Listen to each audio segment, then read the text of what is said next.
किसान भाइयों नमस्कार, स्वागत है आप सभी का कृषि समाचारों के आज के इस अंक में। सबसे पहले नजर डालेंगे सुर्खियों पर। वैज्ञानिकों ने इजाद की ग्वार की नई किस्म, आधुनिक तकनीक से रुकेगी गोदामों में अनाज की बर्बादी। खेत कम हो तो ले सहफसली खेती से लाभ और लीची की 4 नई किस्में विकसित। अब कृषि समाचार विस्तार से। राजस्थान कृषि अनुसंधान संस्थान दुर्गापुर के वैज्ञानिकों ने ग्वार की ऐसी किस्म विकसित की है जिसमें रबी और खरीफ की फसल के बीच में गर्मी के दौरान इसकी फसल ली जा सकेगी। आमतौर पर ग्वार को खरीफ की फसल माना जाता है। संस्थान के वैज्ञानिकों का कहना है कि ग्वार की ये किस्म अपने आप में अनूठी है और इसमें रोग और कीट प्रतिरोधक क्षमता बहुत बढ़िया है। RGS 3 नाम की ग्वार की इस किस्म को राष्ट्रीय स्तर पर मंजूरी मिल चुकी है। कृषि वैज्ञानिकों के अनुसार खेतों में फसलों को रोगों और कीटों से बचाने के लिए फसल चक्र अपनाना जरूरी होता है और रबी की खेती के बाद ग्वार की खेती कर लेने से फसल चक्र में बदलाव आता है। देश में हर वर्ष गोदामों में हजारों टन अनाज बर्बाद हो जाता है, जिससे करोड़ों रुपए का नुकसान होता है। एक रिपोर्ट के अनुसार फल, सब्जियां और दालों को सर्वाधिक नुकसान पहुंचता है। गोदामों में होने वाले अनाज के इसी नुकसान को रोकने की कोशिश के चलते उत्तराखंड के किसान ने गोदामों में रखे अनाज को चूहों और कीटों से बचाने के लिए एक ऐसा यंत्र बनाया है जिससे बिना रसायनों के इस्तेमाल के अनाज को कम लागत में सुरक्षित रखा जा सकता है। इस तकनीक में भंडार गृह में ऑक्सीजन को प्रवेश करने से रोक दिया जाता है, जिससे भंडार गृह के कीटों और सूक्ष्म जीवों की श्वसन क्रिया रुक जाती है और ये मर जाते हैं। 100 क्विंटल अनाज भंडारण के लिए मात्र 2300 रुपए में इस यंत्र को बनाया जा सकता है।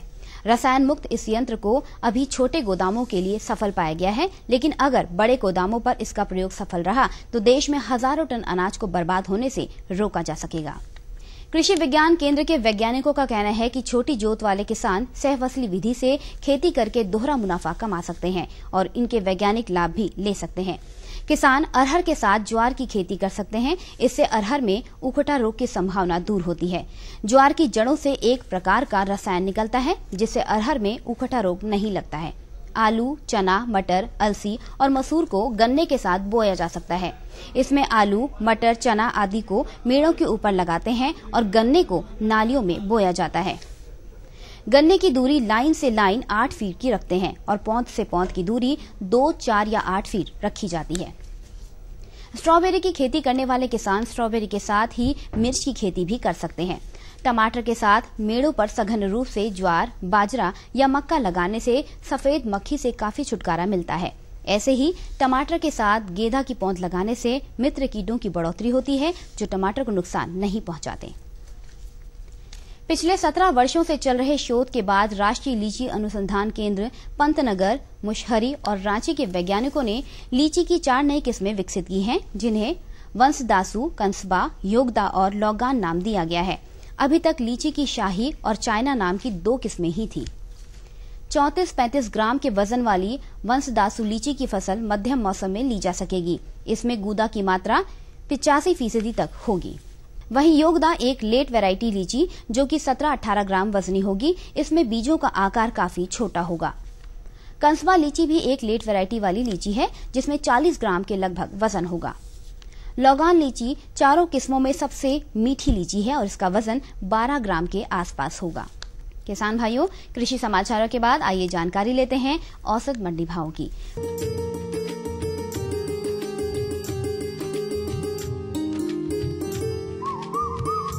धान का भाव प्रति क्विंटल इस प्रकार रहा। लखनऊ की मंडी में धान 1375 रुपए प्रति क्विंटल, फैजाबाद में 1470 रुपए, गोंडा में 1410 रुपए और शाहजहांपुर की मंडी में 1475 रुपए प्रति क्विंटल के भाव रहा।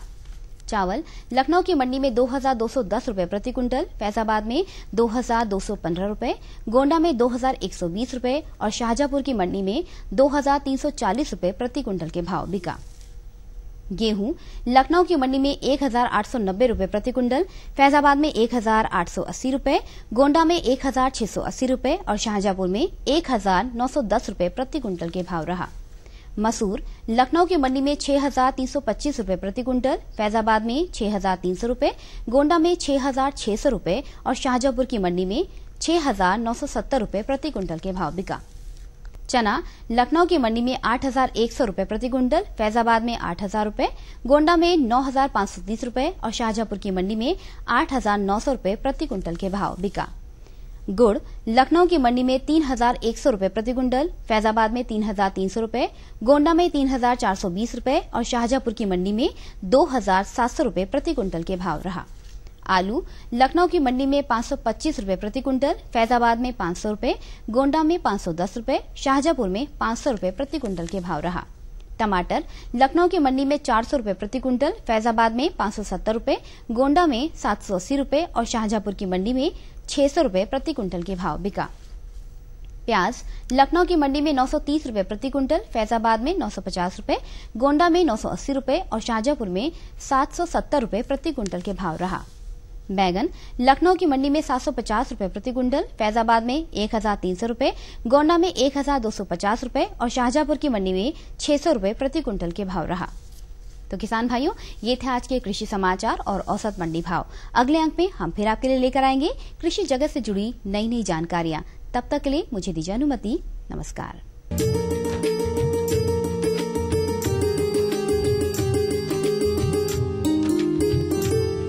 किसान भाइयों नमस्कार, स्वागत है आपका आपके अपने कार्यक्रम कृषि दर्शन में।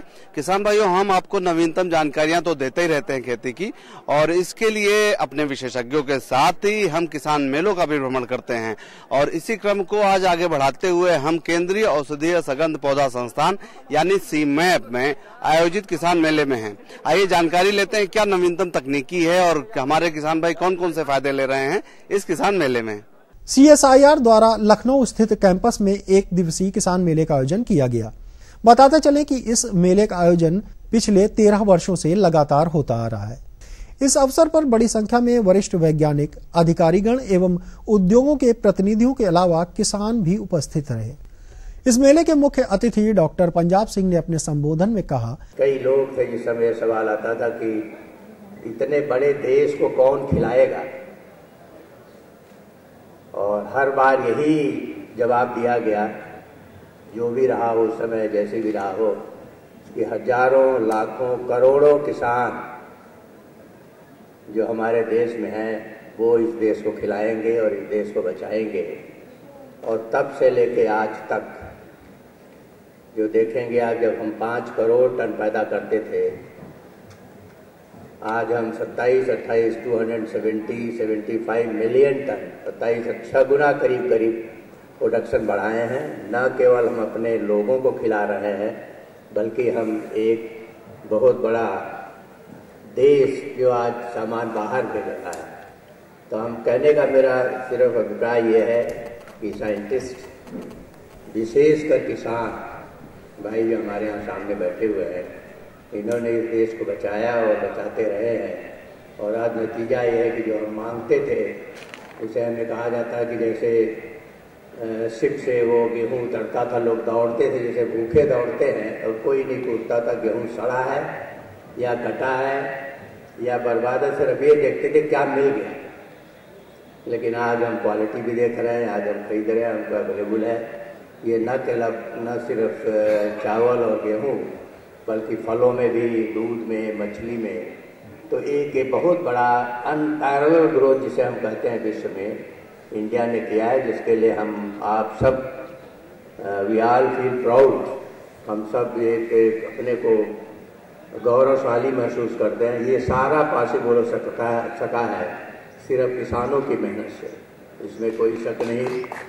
और ये भी कहा जाए कि जो साइंस लेड ग्रुप रहा है, ये हमारे इंस्टीट्यूशन जहाँ आप बैठे हुए हैं, इस तरह के जितने भी इंस्टीट्यूट्स हैं, यूनिवर्सिटीज़ हैं, विश्वविद्यालय हैं, इनका कंट्रीब्यूशन बिना साइंस के ग्रोथ संभव नहीं था। जो चावल गेहूँ आप 1 और 1.5 टन पर ख़त्म हो जाते थे, कि 1 एकड़ में 1 टन 1.5 टन से ज़्यादा पैदा करना नामुमकिन होता था, आज वहाँ 15 टन 20 टन। बिहार का किसान कृषि पंडित हुआ, जो आपने देखा हुआ 3-4 साल पहले, उन्होंने 22 टन चावल 1 हेक्टेयर में प्रोड्यूस किया। 22 टन, वो छोड़ दीजिए आप 7-8 टन और 9 टन 10 टन तो बड़ा नामुमकिन हो गया है। लोग प्रोड्यूस कर रहे हैं और पैदा कर रहे हैं। तो ये सारा कंट्रीब्यूशन जो हुआ है, ये मेहनत से किसानों के, और जो हमारे वैज्ञानिक हैं, साइंटिस्ट हैं, पॉलिसी मेकर्स हैं, एडमिनिस्ट्रेटर्स हैं, इन सब का कॉम्बिनेशन ये सब पॉसिबल कर सका है। विशिष्ट अतिथि कृषि उत्पादन आयुक्त उत्तर प्रदेश श्री प्रदीप भटनागर ने मेंथा के अतिरिक्त हल्दी, स्टीविया, इसबगोल इत्यादि औषधीय पौधों की खेती बढ़ाने की सलाह दी। याद है लगभग 25 साल पहले 1991 में जब मैं बाराबंकी का कलेक्टर था, तब मेंथा की खेती बाराबंकी में शुरू हुई थी। तब ये स्पष्ट नहीं था कि ये सफल होगी कि नहीं होगी। लोग एक्सपेरिमेंट के रूप में उन्होंने बोना शुरू किया था, लेकिन आज 25 साल के इस अंतराल के बाद जब मैं देखता हूं कि मेंथा ने कितनी तरक्की की है, न केवल बाराबंकी में बल्कि पूरे प्रदेश में और उत्तर भारत में भी, तो बहुत खुशी होती है। और इसमें जो सीमैप की भूमिका रही है वो अग्रणी रही है। इसके लिए सीमैप के तमाम विशेषज्ञों और वैज्ञानिकों को मैं बहुत बहुत बधाई देता हूं। औषधि से संबंधित फसलों की मांग बड़ी तेजी से बढ़ रही है। विदेश में अभी हाल ही में खोज हुई है कि अगर हल्दी का प्रयोग नित्य किया जाए जैसे कि हिंदुस्तान में होता है, तो वहां एक बड़ी बीमारी होती है जिसको कहते हैं अल्जाइमर्स डिजीज, बुढ़ापे की बीमारी होती है, याददाश्त खत्म हो जाती है। वो बड़ी व्यापक रूप से फैली हुई है पश्चिमी देशों में। तो वहां यह आविष्कार हुआ है कि हिंदुस्तान में अल्जाइमर डिजीज इतनी कम क्यों होती है, ये खोज हुई है। और उसका कारण यह बताया गया है कि हम अपने रोजमर्रा के खाने में हल्दी का उपयोग करते हैं। एक और वहां खोज हुई है कि दुनिया में सबसे ज्यादा जो पर ग्राम न्यूट्रिशन है, प्रति ग्राम वजन के हिसाब से जो सबसे पौष्टिक चीज है, जो सबसे पौष्टिक फल है, उसको कहते हैं इंडियन गूसबेरी। इंडियन गूसबेरी क्या है? आंवला। तो विदेशों में बड़ी तेजी से इंडियन गूसबेरी यानी कि आंवले की मांग बढ़ रही है। आने वाले दिनों में कई ऐसी चीजें हैं जिनकी मांग बढ़ने जा रही है। वो इसलिए बढ़ने जा रही है कि हमारे देश की आमदनी धीरे धीरे बढ़ रही है। अब डायबिटीज इतनी व्यापक रूप से फैल रही है, तो चीनी खाना तो नहीं, लेकिन मीठा खाए बिना भी नहीं रहा जा सकता। तो स्टेविया नाम की एक पौधा है जो बिल्कुल नेचुरल पौधा कहलाया जाता है, और दक्षिण अमेरिका से इसकी शुरुआत हुई है। तो स्टेविया एक ऐसी चीज है, अगर आप 2 पत्ता उसका तोड़कर पानी में उबाल लीजिए तो आपको चाय में चीनी डालने की जरूरत नहीं होती। उसकी नेचुरल मिठास इतनी ज्यादा है, कहते हैं कि चीनी से 300 गुना ज्यादा मीठी चीज होती है स्टेविया। और मुझे खुशी है, अभी मैं कुछ दिन पहले मेरठ एग्रीकल्चर यूनिवर्सिटी गया था, मैंने देखा कि वहां उन्होंने स्टेविया का उत्पादन शुरू कर दिया है।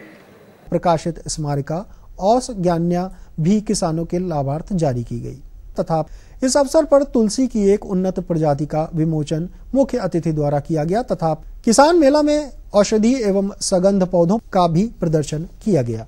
किसान मेले में हमारे साथ कुछ किसान भाई भी हैं जो इन्होंने जानकारियां भी प्राप्त की हैं और इसके साथ ही कुछ अपने पौधे लगाने के लिए सामग्री भी ले जा रहे हैं। आइए बात करते हैं अपने किसान भाइयों से और अनुभव भी लेते हैं।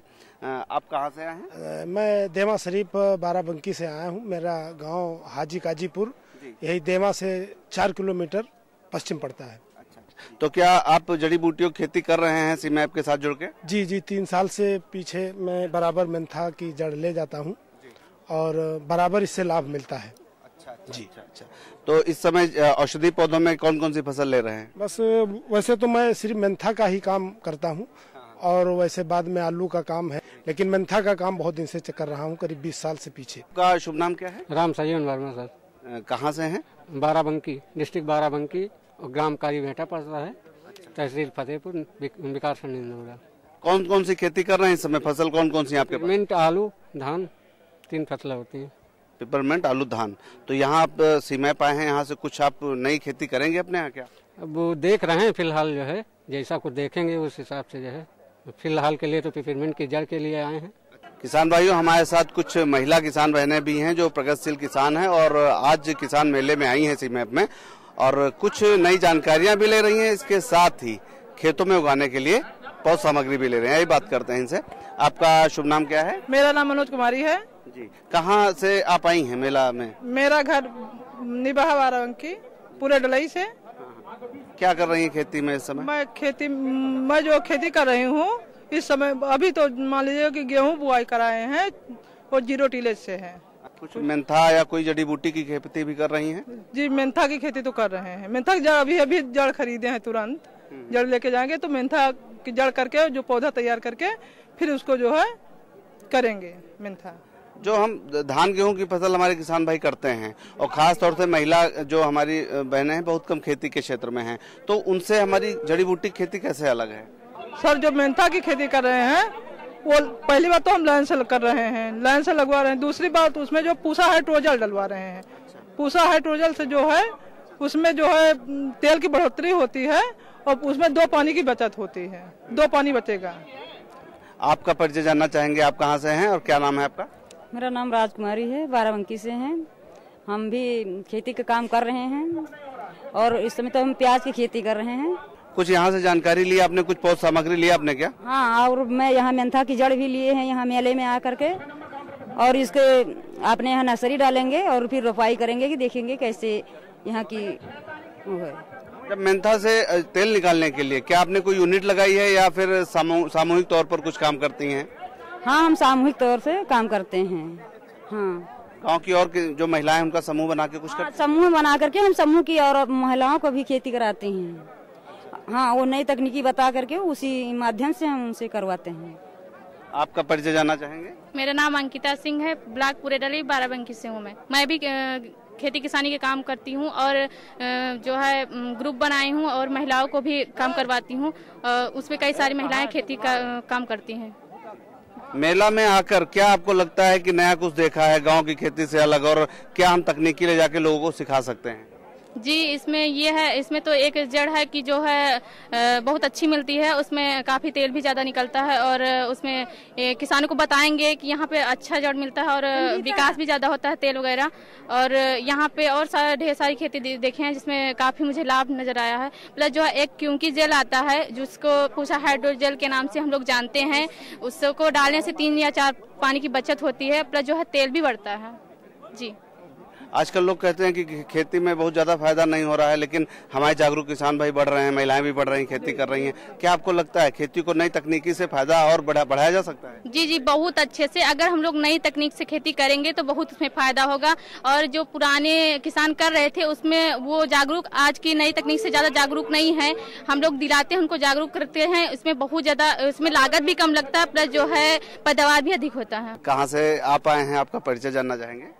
सर, मेरा नाम महेश कुमार है और मैं डिस्ट्रिक्ट बुलंदशहर से आया हूँ।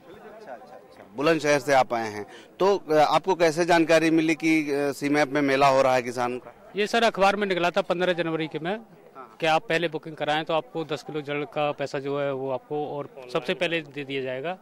तो उस हिसाब से हमने यहाँ पे आए। अच्छा, तो आज आपने क्या यहाँ से लिया अपने खेती के लिए? ये हमने मेंथा की लिया जी, सिमक्रांति वैरायटी जो है। हाँ, 10 किलो वैरायटी ली है। तो सिमक्रांति की आपको जो प्रजाति है इसकी जानकारी आपको कहाँ से मिली? नहीं जी, जानकारी तो नहीं मिली इसकी, लेकिन यह है कि सीमैप के द्वारा जब निकली है नई वैरायटी तो इसको हम लगा के देखेंगे। बाकी पुरानी जो वैरायटी है वो हम करते चले आ रहे हैं लगातार। तो क्या ये प्रजाति आपने ली है, इसके लिए कुछ यहाँ के जो वैज्ञानिक हैं उनसे कुछ जानकारी भी ली इसके बारे में? हाँ, मैंने जो स्टॉल लगे हुए हैं यहाँ पे स्टॉल में देखा कि इसकी दूरी मेंटेन अगर हम कर लेंगे तो वो आप हमारी प्रोडक्शन जो है वो थोड़ा बढ़ जाएगा। उस हिसाब से हम प्रोडक्शन के हिसाब से ही इस वैरायटी को लेने आए 10 किलो। अब इसका प्रोडक्शन देखेंगे और आगे चल के इसको जो एरिया है वो बढ़ाएंगे। बिल्कुल, और जो बीज ले जा रहे हैं इससे आपके आसपास के किसान भाइयों को भी मदद मिलेगी। तो इसका मतलब आप सीमैप की तकनीकी भी इस्तेमाल करेंगे? बिल्कुल बिल्कुल सर। तो लोकेन जी, आप कितने क्षेत्रफल पर कर रहे हैं खेती समय मेंथा की?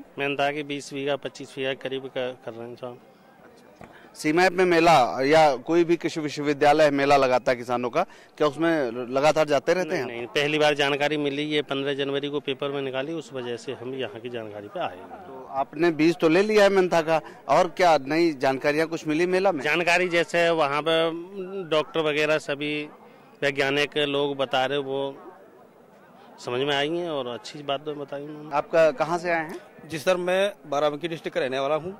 मेरा ब्लॉक मसौली है, विकासखंड मसौली और अनखा विलेज का रहने वाला हूँ। मैं सर सीमैप से कम 4-5 वर्षों से जुड़ा हूँ। मैं यहाँ बराबर आता रहता हूँ और यहाँ से वैज्ञानिकों के द्वारा मुझे जो नई तकनीकी बताई जाती हैं उन तकनीकी के आधार पर खेती कर रहा हूँ। उनसे मुझे काफ़ी लाभ मिल रहा है। पहले तो वैसे मैं समतल बीज से कर रहा था पेपरमेंट की खेती। उसके बाद में जब से मैं यहाँ आना शुरू किया तो मैं मेड़ बीज से चालू कर दिया। तो मेड़ बीज से मुझे लाभ क्या हुआ, मुझे पानी भी उसमें कम लगता है, खरपतवार भी कम होता है, कीट पतंगे भी कम लगते हैं और पैदावार भी इससे कम 10-15% अधिक होती है। और ये सिमक्रांति जो लेके गए हम लोग यहाँ से, तो इसमें भी कम से कम जो सामान्य हमारी जितनी ये प्रजातियाँ हैं इनसे उसमें कम से कम 10-15% तेल भी अधिक आता है। और इसकी प्रे लगभग वही मान के चलिए आपकी, जैसे कोसी की हमारी लोगों की पेपरमेंट की प्रे 85 से 90 दिन में होती है, लेकिन जो सिमक्रांति हमारी वैरायटी है इसको 90 से लेकर 100 दिन में इसकी प्रे की जा रही है, तो इसमें तेल का उत्पादन अच्छा मिलता है। अगर कोई समस्या आपकी आती है फसल उत्पादन में, कोई बीमारी लग गई, तो क्या उसके लिए यहाँ पर आपको तकनीकी या कोई समस्या का समाधान मिलता है? जी बिल्कुल, क्योंकि यहाँ पे हमारे सारे डॉक्टर्स हैं, वैज्ञानिक हैं, वो हमें उसके बीमारियों के बारे में, कीट लगते हैं उनके बारे में, सारी दवाओं के बारे में हमें अवगत कराते हैं और उनका हम प्रयोग करते हैं, उससे हम लाभ उठा रहे हैं। भाइयों, अभी हम हैं पौध सामग्री वितरण केंद्र पर सीमैप के, जहां पर किसान भाइयों को सामान दिया जा रहा है, वितरण किया जा रहा है पौध सामग्री का, जो लगा सकते हैं अपने खेतों पर। आइए देखते हैं क्या दे रहे हैं यहाँ पर और क्या क्या जानकारियां यहाँ से दी जा रही हैं। यहाँ हमारे पास 2 मशहूर गुलाब की वैरायटी हैं, रानी साहिबा और नूरजहां, जो कि एसेंशियल ऑयल के लिए ये लगाई जाती हैं कटिंग्स। इसके अतिरिक्त हमारे पास लेमन ग्रास की स्लिप्स हैं, जो कि लेमन टी वगैरह या कि अलग से एसेंशियल ऑयल यूज किया जाता है, जिसमें कि सोप वगैरह, उसके लिए इसमें से ऑयल निकाला जाता है, वो है। इसके अलावा हमारे पास सिट्रोनेला की स्लिप्स हैं, जो कि उसी प्रकार के यूज किया जाता है। इसको बेसिकली मॉस्किटो रिपेलेंट के लिए इसका ऑयल यूज किया जाता है। हमारे पास खस की स्लिप भी है।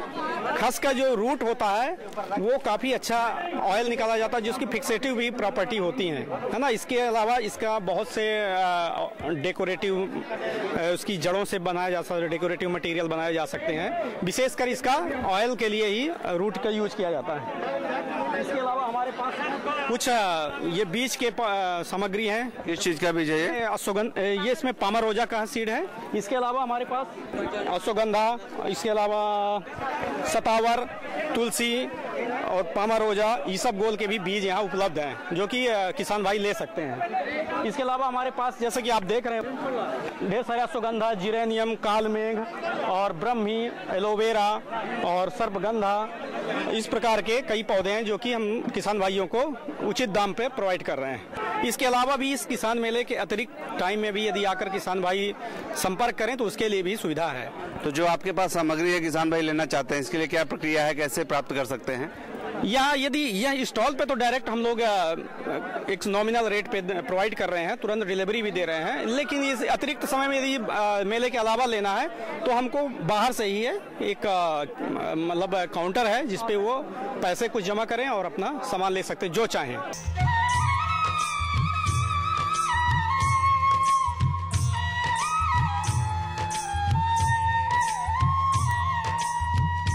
किसान भाइयों, तो आपने देखा आज हमने सीमैप में आयोजित किसान मेले का भ्रमण किया। यहाँ पर हमारे किसान भाइयों को बहुत सारे औषधि फसलों के बीज और इसके साथ ही बीज सामग्री वितरित की गई और गोष्ठी के माध्यम से किसान भाइयों को जानकारियां भी प्रदान की गई और आपने भी अपने साथ में अपने साथी किसान भाइयों से अनुभव बांटे और उनसे जानकारियां प्राप्त की। आशा करते हैं कि इन जानकारियों का उपयोग करके आप भी औषधि फसलों को अपनाएंगे और अपनी आमदनी को बढ़ाते रहेंगे।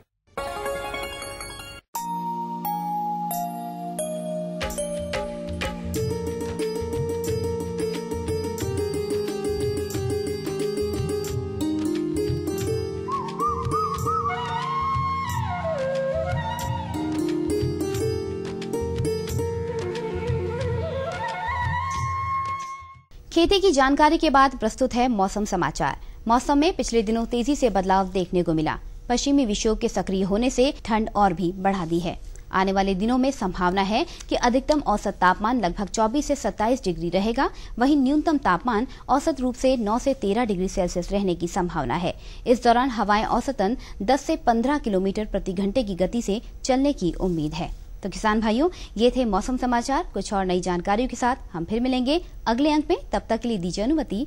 नमस्कार।